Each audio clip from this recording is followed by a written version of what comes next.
How did you educate Yes. yourself, a little bit more so that you felt comfortable with it? And then what was your first deal like?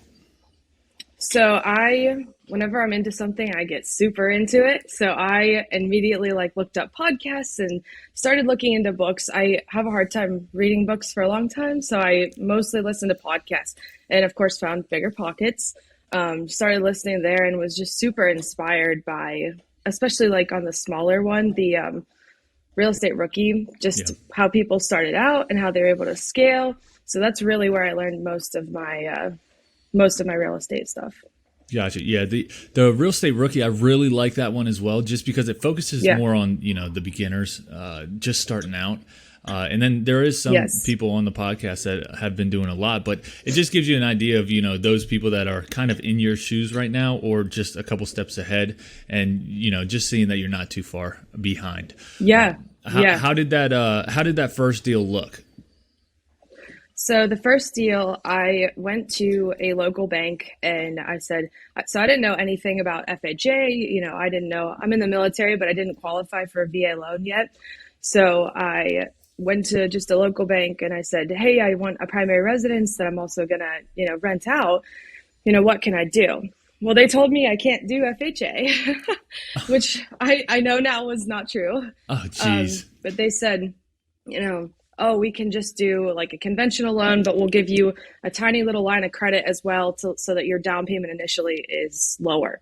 So I was like, okay, that sounds good. I don't know. So I had a little bit of money saved up and I was just able to use that for my initial down payment. I think it was around 22,000 was what I first put down on that. So definitely not a kick it out of the park, type of FHA, but it ended up working out. Yeah, so the bank that you went to, which is a local bank, told you basically, no, there's no such thing as FHA. There's no such thing as 3.5% down. You have to put 20% down, and that's it. That's exactly what it was. Yeah, they're like, oh no, we don't do that because that's an investment property, so you can't do an FHA. Oh, which I forget who I was listening to. One of the podcasts, they were like, oh yeah, my first one was FHA, and I went to a bank before, and they told me, oh no, you couldn't. So I went to another bank, and I'm like, man, if I only did done that. No, that's a great point, just learning point right there, that it's always nice, whether it's a contractor, bank, anything like that, get multiple people, multiple banks, and go to them and ask the same questions just to see if they can do something. They have a product that's different than that one bank that you went to. So that's exactly. Obviously one of the learning points that you can move forward with, and that's something you'll probably never definitely ever happen again. So no, I think that's great. So you ended up house hacking this. Yes. Did you have to do any renovations to it? How did everything play out with that? Not really. So it was pretty turnkey. I've done a couple little improvements. I still live in the duplex. Mm-hmm. So just as I've lived here, I've redone the floor, painted kitchen cabinets, just little cosmetic things here and there, just some updating. But overall, it was turnkey when I bought it. So Perfect. That was pretty nice for me starting out. Yeah. Can you kind of talk about, first off, the benefits of house hacking and how that's helped you in your journey? Because obviously you've grown, and we're going to talk about your portfolio now, but just talk about right now the benefits of house hacking. Yeah.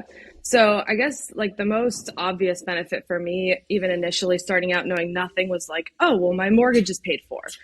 So I don't have to worry every month about my mortgage. My tenant's money goes straight into that, bank account, and then my mortgage is just paid for every single month. Don't even have to worry about it.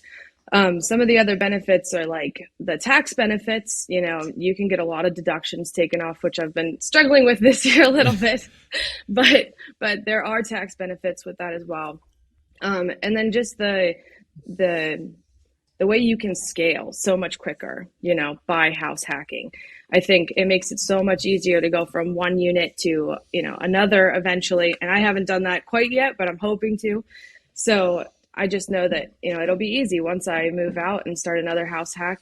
I've already had all this saved up from this one that I would be originally paying for, mortgage and bills and all that. So yeah. And the second thing I was going to ask is just, first I was going to ask how fast after you got into that house hack did you get your next rental property? Which, a lot of people don't understand that when you house hack, if your mortgage is getting taken care of, that means that basically that mortgage that you usually would pay just goes straight into your account, and you can just save that up, which exponentially, grows the faster you can get into that next property. So how long did it take after your first property did you get your second?